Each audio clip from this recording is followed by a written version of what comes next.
Hey. Hey. Hey. So let's go.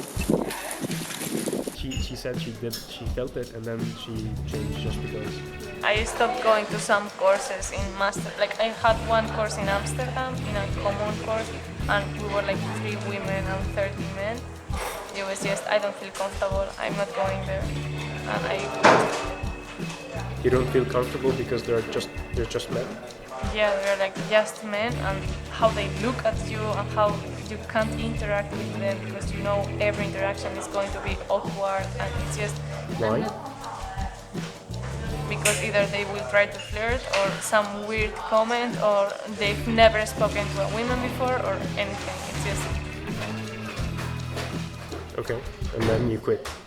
it's not only that, like maybe you haven't noticed, but how men behave in class is very different from how women behave. Like if you, for example, after class you say, does anybody have questions? Like in a conference of something, you should always first pick the women to ask the question, because if the first one is a man, women won't ask questions. Like there are papers published about that, how it affects. Do all girls feel that way? No, of course not all girls, but me, we're taking Gaussians.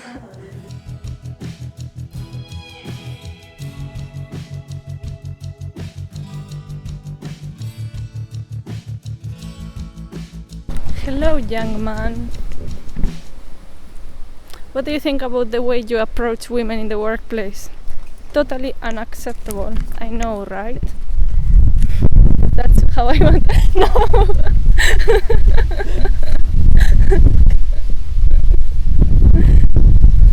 What do you do?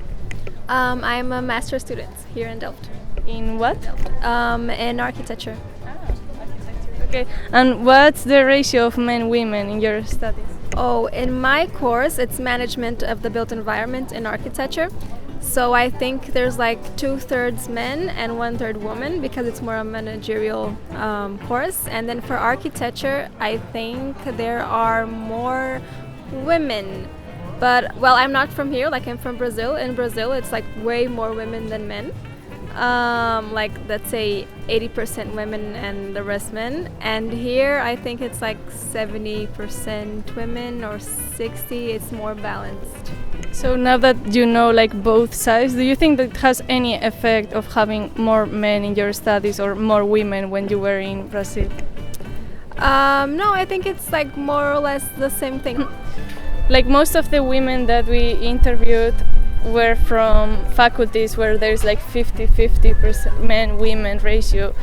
So like none of them felt awkward, and they like the Indian girls also maybe because of the culture say that it was acceptable. What do you study? Building technology, architecture. Student building technology, all 5 of us. Oh wow. Okay, perfect. And what would you say is the ratio of men women in your studies? I think it's 50-50 in our faculty. And would you find like acceptable if people try to approach you in your workplace? Yeah, I think that's okay. That's a part of human nature, so it's okay. And if you are not comfortable, you can always be open about it and say that no, I don't think I'm comfortable, and that's it. So if you were like in class and someone asks you, you would be fine? Like Yeah, I think it's okay. It's that's how you meet people, work, school. It's not like you need to go. Of course, that's also possible. You have platforms, but I think it's okay. No problem with me personally. It's okay. the Brazilian girl actually said that it was non-acceptable, but I guess this 50-50 doesn't make it awkward. When the guy say that in quantum, like what he does, it's 90% of men, then of course their women will get way more like unsolicited flirting, so it will be worse for them, I guess, and that's my case, so I agree. What do you do so that So I'm a postdoctoral researcher at Delft. okay.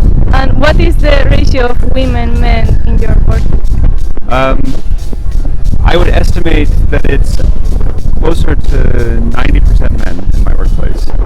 And do you think that has any effect on student life and your own postdoc or your women colleagues or yourself?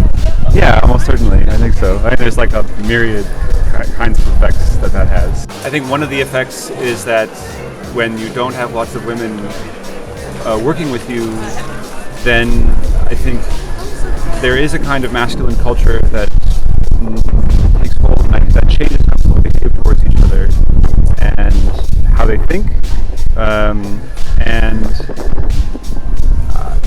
I find that kind of culture, in one way, it keeps women out of the workplace, but I also think that it also keeps certain kinds of thinkers, or like people who aren't like, so other men who maybe are more quiet, or these kinds of things.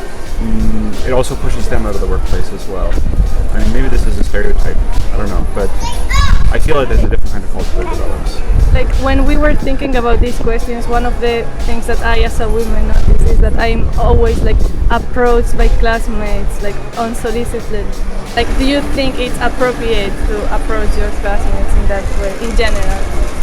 Well, I think it depends on the context. So I think if you're in the classroom or in your workplace, I don't think that's appropriate. I think if you're in a social setting, I think people meet each other and they want it. But I think when people come to work or they come to school, they want to be there to learn and work, and they don't want to have to deal with those kinds of things. Because if you are 50-50, then you also have your own group that supports you, and that if something happens, you have like your big group.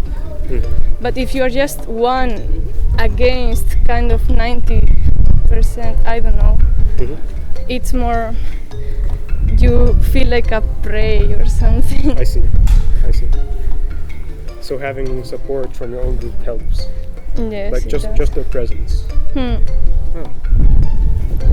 So that's why there are a lot of scholarships aimed at women, because they need each other. Just their presence helps. Yeah, I think like in any of my courses I had at least one other woman next to me, it would be different. Huh. And it shouldn't, because we are aiming for all the genders to be equal, but we are still not there, so in the meantime.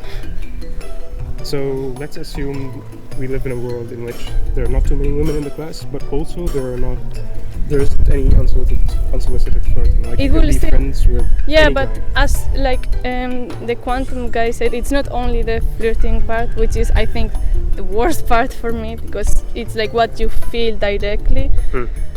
But it's also all these masculine environments that emanate and also affects men who don't follow those canons of masculinity. Huh. Like, would there be any way, because I guess like if they just go directly you will say no, but any way that you would like them to approach, like to teach them how to do it and not be Okay, I think if you talk to the person like a lot, you normally know if the person is interested or not. So you normally know like yourself if is that a go or not non-go moment. So I think you have to have like soft skills too. So you would say that first friendship and then try. Yeah, I would say that. Okay, perfect. Well, that was it. So thank you very much for answering the questions. Okay, bye. Perfect interview, dude. Yeah. She gave all the answers. Amazing. Thank you, women. So if you're in a conference and you see people raising hands, go first for the women. And after the question, you have to give some time, like 10 seconds or 15, because women tend to think that their questions are not valuable, so they don't ask them. But if you like insist after all the questions to have more questions, they might ask them at the end. Strategies.